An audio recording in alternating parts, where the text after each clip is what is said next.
Hello, everyone. This is Keith Jackson, and welcome to Jack's Math Notebook. In this video, we have three big examples on how to divide a decimal number by a whole number. And so with that in mind, let's take a look at the first big example in which we have 10.5 or 10 and 5/10 divided by 7. And it also looks like this. This is really what the representation is right here. A lot of students get it mixed up, but you do read it inside out, saying that you have 10 and 5/10 divided by 7.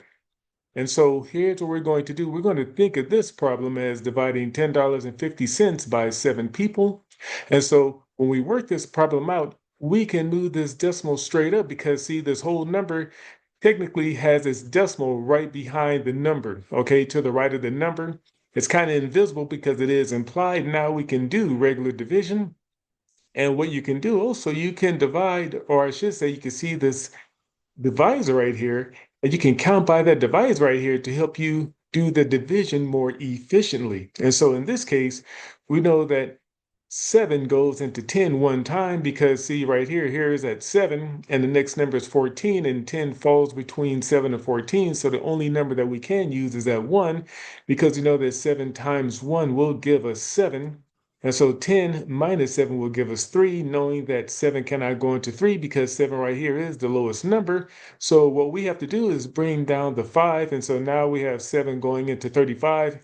And what number times 7 will give me 35? And let's count by sevens. 7, 14, 21, 28, 35. And as you can see, 35 is in the fifth position.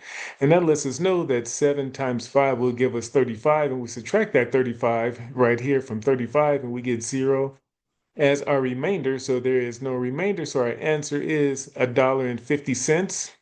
Or we could say 1 and 5/10, just like you see right here. And so each person will get $1.50, dividing $10.50 by 7 persons.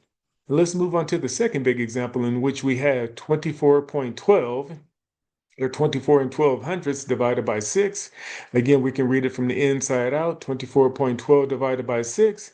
And we could think of this as 24 and $24.12 divided among 6 people.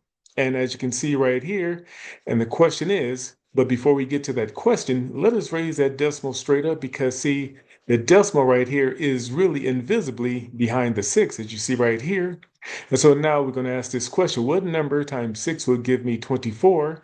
And as you can see, if we count by our denominator right here, or our divisor, counting by 6, 6, 12, 18, 24, 30, 36, 42, 48, 54, we know that 24 is in the fourth position, letting us know that 6 times 4 will give us 24, and 24 minus 24 will give us this double zero right here. So we're going to have to bring down the 1.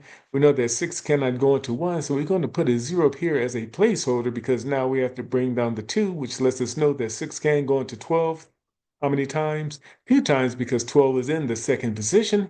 And so 6 times 2 will give us 12. 12 take away 12 would leave us with no remainder. And in this case, each person will get $4.02. Or we can say in decimal terminology, 4 and 2 hundredths. Let's move on to the third big example in which we have 32.48 divided by 4. Again, we can read it inside out. 32.48 divided by 4 is the same as what you see right here as a representation. And all we're going to do is think of 32.48 or $32.48 divided by 4 people. And so right here, we're just going to move that decimal point straight up because that decimal, since this is a whole number, is really right there, invisibly right there.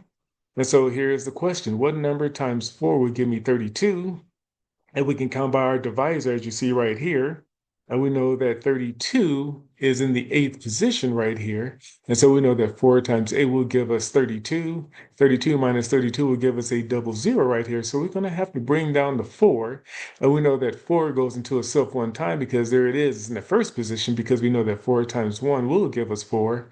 4 minus 4 will give us 0. Now we just bring down the 8, right? And what number times 4 will give us 8?